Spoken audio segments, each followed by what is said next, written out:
अब हम आपको दिखाने जा रहे हैं 15 मिनट वाली पॉलिटिक्स, जिसकी शुरुआत तो राहुल ने की, लेकिन पीएम मोदी इसे एक अलग लेवल तक ले गए। देखिए रिपोर्ट। वे तो नामदार है, कामदार की परवाह वो कभी कर ही नहीं सकते। कर्नाटक के कुरुक्षेत्र में उतरे पीएम मोदी का ये बयान कांग्रेस अध्यक्ष राहुल गांधी पर है। राहुल गांधी करीब 15 दिन से पीएम को लोकसभा में 15 मिनट का चैलेंज दे रहे हैं, जिसे पीएम मोदी ने स्वीकार करते हुए राहुल को सीधी चुनौती दी। 15 मिनट का हमें भाषण मिल जाए पार्लियामेंट हाउस में, प्रधानमंत्री सामने खड़ा नहीं हो पाएंगे। ये उन्होंने मुझे चुनौती दी है। वे 15 मिनट बोलेंगे, ये भी एक बहुत बड़ी बात है, और मैं बैठ नहीं पाऊंगा। ये सुनकर तो मुझे याद आता है, वाह क्या सीन है। पीएम ने राहुल के 15 मिनट के उस मुद्दे पर भी जवाब दिया जिस पर राहुल ने पीएम को घेरने की बात कही थी। 15 मिनट मेरी वहां पे मोदी जी के सामने स्पीच करा दो। 15 मिनट में राफेल की बात करूंगा, नीरव मोदी की बात करूंगा, मोदी जी वहां पे खड़े नहीं रह पाएंगे। हम आपके सामने नहीं बैठ सकते। आप तो नामदार है, नामदार, और हम कामदारों की क्या हैसियत कि हम आपके सामने बैठ पाए। अरे आप तो नामदार हैं, हम तो कामदार हैं। हम तो अच्छे कपड़े भी नहीं पहन सकते हैं, आपके सामने बैठने का हमें हक कहां से हो सकता है। पीएम मोदी यहीं नहीं रुके। राहुल पर तंज कसते हुए उन्होंने कहा कि चुनौतियों से उन्हें शक्ति मिलती है। पूरा देश का चक्कर काट रहे हैं, मगर लोकसभा में 15 मिनट हमें भाषण देने का टाइम नहीं दे। 15 मिनट टाइम दे दे, वो खड़े नहीं हो पाएंगे लोकसभा में। आपकी ऐसी किसी बात से हम हताहत नहीं होते हैं, हम झेलने की ताकत बढ़ाते चले जा रहे हैं। राहुल के चैलेंज पर पीएम का जवाब तो आपने सुन लिया, अब पीएम मोदी का चैलेंज भी सुन लीजिए। आप इस चुनाव अभियान के दरमियान कर्नाटक में आपको जो भाषा पसंद हो उस भाषा में, हिंदी बोल सके तो हिंदी, अंग्रेजी बोल सके तो अंग्रेजी, आपकी माताजी की मातृभाषा बोल सके तो मातृभाषा, आप 15 मिनट हाथ में कागज लिए बिना कर्नाटक की आपकी सरकार की अचीवमेंट, सिद्धियां 15 मिनट कर्नाटक की जनता के सामने बोल दीजिए। और एक छोटा काम साथ साथ कर देना, उस 15 मिनट के भाषण के दरमियान कम से कम 5 बार श्रीमान विश्वेश्वरैया जी का नाम का उल्लेख 5 बार कर दीजिए। दरअसल पीएम मोदी मिशन कर्नाटक में 5 दिन के दौरे पर है। चामराजनगर में सभा को संबोधित करते हुए पीएम मोदी ने कर्नाटक सरकार पर जमकर हमला बोला। Bureau report, news 18 network. हमेशा से विवादों में रहने वाली अलीगढ़ मुस्लिम यूनिवर्सिटी एक बार फिर विवादों से घिर गई है। वजह रही मोहम्मद अली जिन्ना की एक तस्वीर। क्या है पूरा मामला, आइए इस रिपोर्ट में आपको दिखाते हैं। एएमयू में टंगी जिन्ना की तस्वीर। जिन्ना की तस्वीर पर गरमाया माहौल। तस्वीर देखकर भड़की बीजेपी सांसद। खत लिखकर कुलपति से मांगा जवाब। अलीगढ़ मुस्लिम यूनिवर्सिटी से विवादों का नाता काफी पुराना है और इसी फहरिस्त में एएमयू से एक विवाद और जुड़ गया है।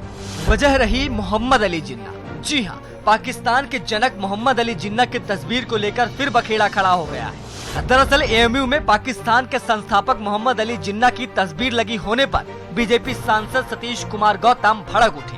उन्होंने कुलपति प्रोफेसर तारिक मंसूर को पत्र भेजकर तस्वीर लगाने के पीछे की वजह पूछी है। यूनिवर्सिटी के अंदर चाहे वो आजीवन सदस्य हो, जब इस बंटवारा होने के बाद जिन्ना की तस्वीर का कोई मतलब नहीं रह जाता। कोई जब बंटवारा हो गया तो जिन्ना का पाकिस्तान में तस्वीर लगे, लेकिन इंडिया में उनकी तस्वीर लग रही है तो नहीं लगनी चाहिए। तो उस टाइम पे उनको जो है स्टूडेंट यूनियन ने ऑनर किया, लाइफ मेंबरशिप दिया। उसी स्टूडेंट यूनियन के पहले लाइफ मेंबर महात्मा गांधी हैं। पंडित नेहरू भी उसके लाइफ मेंबर हैं, जाकिर हुसैन है, मौलाना अबुल कलाम आज़ाद हैं, सीवी रमन, और बहुत लंबी फहरिस्त है उसकी, जो कि हम लोग का एक ट्रेडिशन है लाइफ मेंबरशिप देने का। तो ये कंट्रोवर्सी जानबूझ के खड़ी की जा रही है। सबसे पहली बात यह है कि जो अलीगढ़ के जो MP हैं, जो बीजेपी से हैं, उन्होंने ये ख़त लिखा वाइस चांसलर को। पहली बात को उनको छात्र संघ के अध्यक्ष से, तलबा यूनियन के सदस्य से डर लगता है, ठीक है, तो इस बात को आके कहें, क्योंकि ये लेटर आना चाहिए था हमारे पास। वहीं दूसरी ओर AMU के जनसंपर्क कार्यालय ने इस पर जवाब देते हुए कहा है कि जिन्ना की तस्वीर छात्र संघ भवन में लगी है। AMU प्रशासन छात्र संघ के कार्यों में दखल नहीं देता है। ये यूनियन डिसाइड करती है कि उसको मेंबरशिप दी जाती है, ऑनरेरी मेंबरशिप दी जाती है, तो इसमें यूनिवर्सिटी का कोई डायरेक्ट कहना नहीं होता। जहाँ तक जिन्ना का सवाल है, तो 1938 में वो प्री पार्टीशन पीरियड था, तब वो आए थे यहाँ और कोई यूनियन ने अपनी ऑनरेरी मेंबरशिप दी थी। अब इस बात का हवाला देकर AMU प्रशासन अपना पल्ला झाड़ने की तमाम कोशिश भले ही क्यों ना करे, लेकिन अब विवाद तो खड़ा हो गया है। अब ऐसे में देखना होगा कि जिन्ना की तस्वीर से निकला विवाद कहां तक जाता है। अलीगढ़ से न्यूज़ 18 के लिए आलोक सिंह की रिपोर्ट। बाबरी मस्जिद केस में पक्षकार इकबाल अंसारी ने शिया वक्फ बोर्ड के अध्यक्ष वसीम रिजवी पर निशाना साधा है और कहा कि वो पाकिस्तान के एजेंट हैं। दरअसल इकबाल अंसारी ने वसीम रिजवी के उस बयान पर निशाना साधा है जिसमें उन्होंने कहा था कि पाकिस्तान परस्त सुन्नी मुसलमान अयोध्या में राम मंदिर नहीं चाहते हैं। मंदिर भगवान राम की है, जहां राम सीता विराजमान है, जहां उनकी पूजा अर्चना होती है।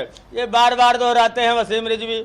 पाकिस्तान के जो है कि मुसलमान पाकिस्तानी है, पाकिस्तानी ख्याल का, ये खुद ही पाकिस्तानी है और पाकिस्तानी एजेंट हैं।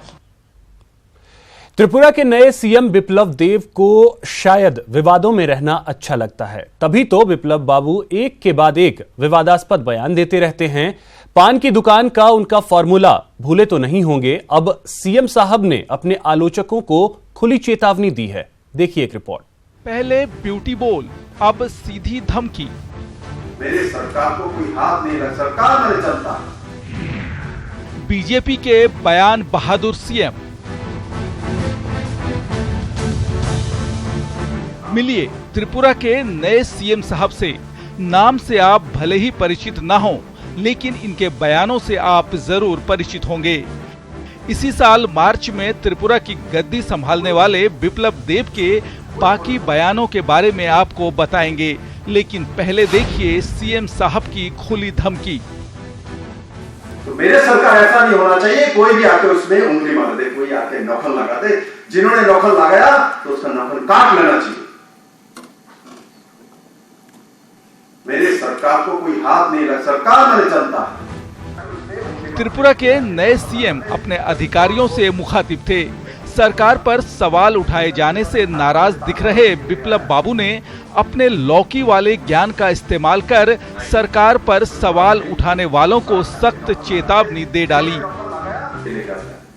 सब आता है, खरीदे ना खरीदे उसको ऊपर नौकल से मार देगा। सरकारी भी सोच लोगों का ऐसा ही था, तो सरकारी है कोई भी उसको कुछ भी करे। तो मेरे सरकार ऐसा नहीं होना चाहिए, कोई भी आके उसमें उंगली मार दे, कोई आके नौखल लगा दे। जिन्होंने नौखल लगाया तो उसका नौखल काट लेना चाहिए। मेरे सरकार को कोई हाथ नहीं लगा, सरकार मेरे चलता है।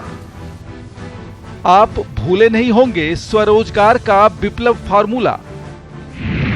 जब बिप्लब देव ने युवाओं को पान की दुकान खोलने की सलाह दी थी, इससे पहले बिप्लब बाबू डायना हेडन की खूबसूरती को लेकर विवादों में आए।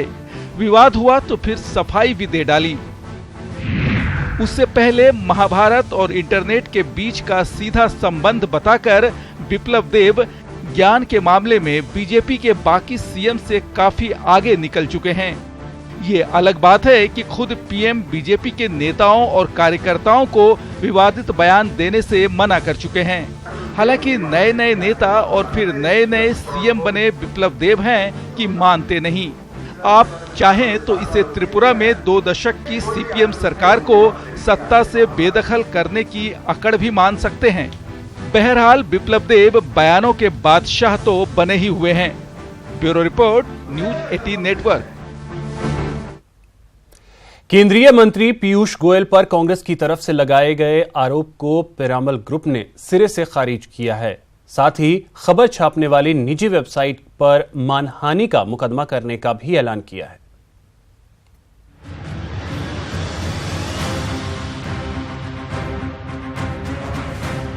केंद्रीय मंत्री पीयूष गोयल पर कांग्रेस की ओर से लगाए गए आरोप पर पीरामल ग्रुप ने सफाई दी है। साथ ही खबर छापने वाली वेबसाइट के खिलाफ कार्रवाई करने की बात भी कही है। अपनी सफाई में पीरामल ग्रुप ने कहा है, पीरामल स्टेट प्राइवेट लिमिटेड ने फ्लैश नेट इन्फो सॉल्यूशन को जुलाई 2014 में टेक ओवर किया। Flash net info company Piyush Goyal और उनकी पत्नी सीमा गोयल की थी। नियम कानून के मुताबिक दोनों कंपनियों के बीच सौदा हुआ, जिसका पूरा भुगतान जुलाई 2014 में कर दिया गया। फ्लैश नेट इन्फो कंपनी का वैल्यूएशन स्वतंत्र चार्टर्ड अकाउंटेंसी फर्म के माध्यम से किया गया था। पीरामल ग्रुप अब तक किसी भी पावर सेक्टर बिजनेस से जुड़ा हुआ नहीं है। पीयूष गोयल की कंपनी फ्लैश नेट इन्फो के अधिग्रहण से पीईपीएल के मौजूदा बिजनेस ने कोई फायदा नहीं उठाया। पीईपीएल ने नियमों के मुताबिक आवश्यक फाइलिंग के जरिए flash net info solution company के शेयर लिए।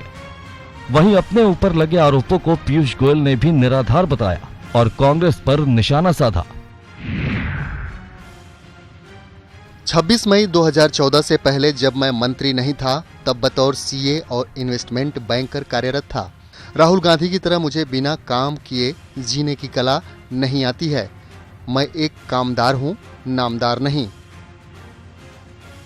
हम आपको बता दें कि एक निजी वेबसाइट ने गोयल और पीरामल ग्रुप पर कई आरोप लगाए थे, जिस पर कांग्रेस ने गोयल पर कटाक्ष करते हुए कई सवाल दागे थे। Bureau report, news 18 network. Tourism को जम्मू कश्मीर की लाइफलाइन कहा जाता है, लेकिन सोचिए कि अगर सैलानियों पर पत्थरबाजी हो तो जन्नत का क्या होगा। केरल से आए सैलानियों का एक ग्रुप जब पत्थरबाजों के निशाने पर आया तो उनको बचाने के लिए आम कश्मीरी और पुलिस वाले सामने आए। आखिर यही तो कश्मीरियत है। घाटी में अब सैलानियों पर पथराव, सैलानियों पर नापाक पथराव।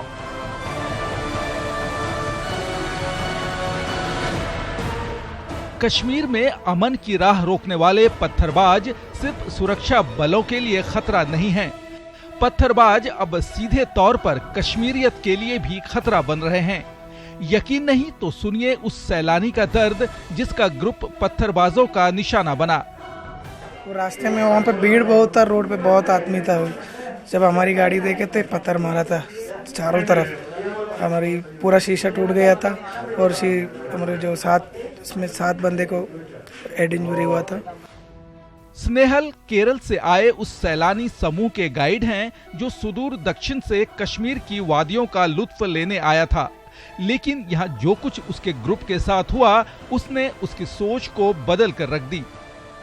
हमने पढ़ाया था, इसे दिक्कत है, फिर भी हम आ रहा हूँ क्योंकि है ना हमको देखने के लिए इतना अच्छा जगह है इस दुनिया में, इसलिए हम आ रहा हूँ।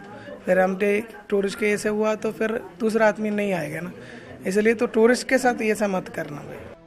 स्नेहल के साथ कई और परिवार भी जन्नत को हकीकत में देखने और महसूस करने आए थे, लेकिन अब घायल होकर लौटने की तैयारी कर रहे हैं। हाँ, उन्हें ये सुकून जरूर है कि कुछ स्थानीय लोगों से उन्हें मदद मिली। गाड़ी उधर खड़ा करके फिर बाकी 6 आदमी को उधर से हम देख के फिर उधर से हॉस्पिटल में गया। उसी टाइम वो गांव वाला ना वो एकदम लोग को कोऑपरेट किया है। वहाँ के लोकल आदमी हमने पूरा हेल्प कर दिया था। उन्होंने हमने खुद उनकी गाड़ी में लेके हॉस्पिटल में गया था और हमने हॉस्पिटल के बाद पूरा पुलिस वाला आया था। फिर हमने कोई दिक्कत नहीं हुआ था क्योंकि पुलिस वाला बहुत अच्छा थे, कोऑपरेट कर दिया, सबको बता दिया था। केरल से आए सैलानियों का ये समूह खुशकिस्मत था कि उन्हें कुछ अच्छे लोग मिल गए जिनसे उन्हें ज्यादा परेशानी नहीं हुई। हालांकि ये सवाल तो कश्मीर का है और उससे भी कहीं ज्यादा कश्मीरियत का। Bureau report, news 18 network.